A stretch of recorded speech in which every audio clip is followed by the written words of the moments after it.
Hello बच्चों, चलिए प्रश्न को पढ़ते हैं और समझते हैं। मूल बिंदु से किसी सरल रेखा पर डाले गए लंब पाद के निर्देशांक हैं 2,3। तो हमें रेखा का समीकरण ज्ञात करना है। ठीक है बच्चों, तो इस प्रश्न को हल करने से पहले हम इस प्रश्न की मुख्य अवधारणा लिख लेते हैं। ठीक है बच्चों, तो इस प्रश्न के लिए मुख्य अवधारणा देखिए क्या होगी, जिसकी सहायता से हम इस प्रश्न को हल करेंगे। ठीक है बच्चों, तो मुख्य अवधारणा में देखिए हमें क्या कहा गया है, मूल बिंदु से किसी सरल रेखा पर डाले गए लंबपात के निर्देशांक।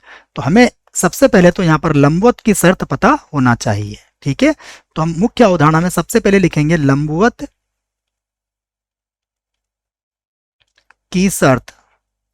तो लंबवत की शर्त क्या होती है बच्चों, ये होती है m1 गुणा m2 बराबर -1। ठीक है बच्चों, दूसरा हमें क्या पता होना चाहिए, दूसरा हमें पता होना चाहिए रेखा का समीकरण।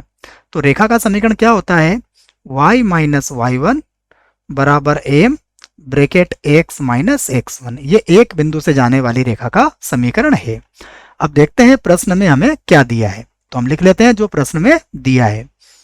तो प्रश्न में दिया है हमें मूल बिंदु, हम जानते हैं मूल बिंदु हमारा क्या होता है 0 0। तो प्रश्न में हमें मूल बिंदु दिया है 0 0 और दूसरा बिंदु दिया है हमें 2,3। ठीक है बच्चों, अब देखो हम इसको चित्र से समझते हैं। तो देखो ये हमारे पास कोई रेखा है। ठीक है बच्चों, ये हमारे पास कोई रेखा है, यहां पर हमारे पास मूल बिंदु है O 0 0। ठीक है बच्चों, अब हमने क्या करा, यहां से एक लंब खींचा इस रेखा के ऊपर, इसे मैं P नाम दे देता हूं। ठीक है, तो मुझे P के निर्देशांक यहाँ दिए हुए हैं 2,3। ठीक है बच्चों, और इस रेखा को हम नाम दे देते हैं AB। तो हमें किसका समीकरण ज्ञात करना है, हमें AB का समीकरण ज्ञात करना है, और हमें OP के निर्देशांक O और P के निर्देशांक दिए हुए हैं। ठीक है बच्चों, तो क्या हम O और P के निर्देशांक दिए हुए हैं, यहाँ से OP की ढाल पता कर सकते हैं।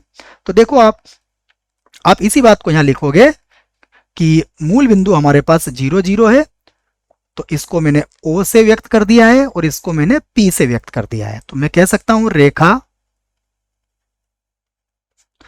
OP की ढाल। तो देखो रेखा OP की ढाल को मैं M1 से व्यक्त कर देता हूं बच्चों।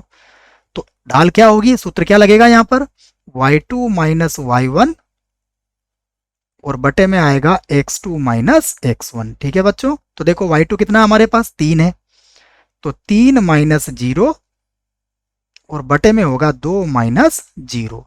तो इसकी प्रवणता कितनी आ जाएगी, 3/2। अब हमारी जो AB है वो क्या है, OP के लंबवत है। ठीक है, तो हम यहां पर क्या कहेंगे, OP, इस बात को भी हम लिख लेते हैं, यदि हमारे पास OP लंबवत है किसके, AB के, तब हम क्या कहेंगे, M1 गुणा M2 किसके बराबर होगा, -1 के। ठीक है बच्चों, तो यहां पर सूत्र में मान रख लेते हैं, M1 का मान कितना है हमारा 3/2 है। तो M1 का मान तो लिख दिया हमने 3/2 गुणा M2 बराबर है -1। तो यहां से देखो M2 का मान कितना आ जाएगा, -2/3। ठीक है बच्चों, अब हम रेखा का समीकरण लिख लेते हैं। देखो तो रेखा कहां से निकल गुजरेगी हमारी, देखो रेखा 2,3 से गुजरेगी। तो हम लिख सकते हैं बिंदु 2,3 तथा ढाल कितनी आई हमारे पास, -2/3 वाली रेखा का समीकरण, जो हमने मुख्य अवधारणा में सूत्र लिख लिया है बच्चों। ठीक है ना, उस वहीं से लिख देता हूं मैं इसको। तो देखो क्या बनेगा, y माइनस y1 कितना होगा यहाँ पर, ये होगा 3, ढाल कितनी होगी बच्चों, -2/3, और x माइनस x1 कितना होगा, 2 होगा।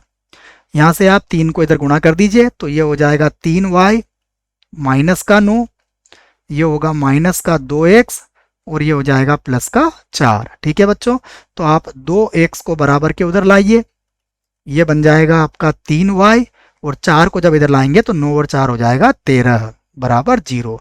तो ये हमारी अभिष्ट रेखा का समीकरण आ चुका है। आशा करता हूँ आपको इस प्रश्न का उत्तर समझ में आया होगा। धन्यवाद।